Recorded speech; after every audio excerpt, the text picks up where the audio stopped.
Morning world, 20 past 10, 13th of April. Here's my take on the astrological fourth house.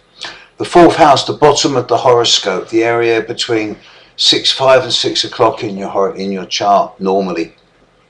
It is the base, it is the lowest point of the sun's orbit at the time that you were born. The point directly underneath the earth and away from the daylight.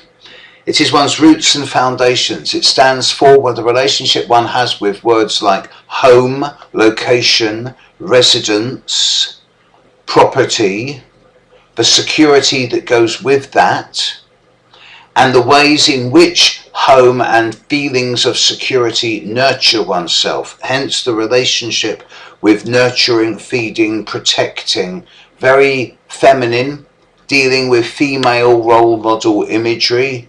And I believe the fourth house to be the area connected with the mother and nurturing. Many astrologers disagree with me.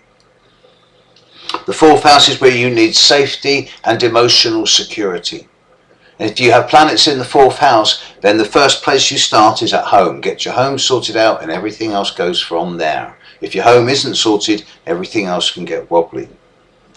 Here's my guide to the planets in the fourth house of the home and roots and foundations. Particularly if you've got the sun in the fourth house, home is vital. If you've got the sun in the fourth house, you were born just after midnight or around midnight or in the first couple of hours afterwards. This means that you need your home. It's private. It's where you close the door. It doesn't matter if it's a bedsit or a mansion. You need your home. Everything starts from there. It is a place of safety and security where you can be not just private but also alone. You'll have your own room even in the happy family relationship. It's important for you to have your own personal space with the sun in the fourth house. This is amplified and accented by having the moon in the fourth house.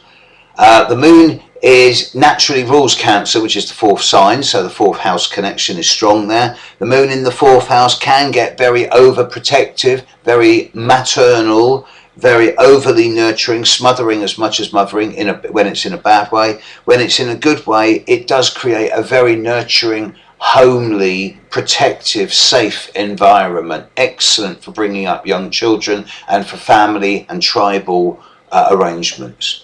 Mercury in the fourth house makes good estate agents. They can sell anyone anything to do with property. But less flippantly, Mercury in the fourth house brings a degree of communication skill within family, particularly. And often people with Mercury in the fourth house, when they open their mouth, the words they don't say I think, they say I feel. Venus in the fourth house, yeah, fine. As long as it's got a bit of chocolate and a nice home and preferably a pair of warm arms to cuddle up around, fine. Mars in the fourth house doesn't like it because the fourth house is related to Cancer, shallow water sign, beach.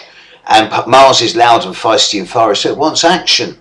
So Mars in the fourth house needs to get the sledgehammer out every so often or do the redecorating or go and dig the garden. Stay active. Jupiter loves it in the fourth house. It's a good position. It brings an element of growth in home and family, and it aspires to be the family, not a patriarchal matriarch, but the provider. Saturn in the fourth house can be difficult. It can bring a challenge in areas around not so much difficulty in childhood, but restriction or limitation. Lots of structure and discipline, not a lot of hugs and cuddles. And only as people with Saturn in the fourth house get older do they find the real quality of emotional nurturing that they aspire to. Uranus in the fourth house people do not want to live in a tenement block or an apartment. They want to live in somewhere with round corners and a spire. Something that's different and unusual, and their attitudes towards family will reflect this.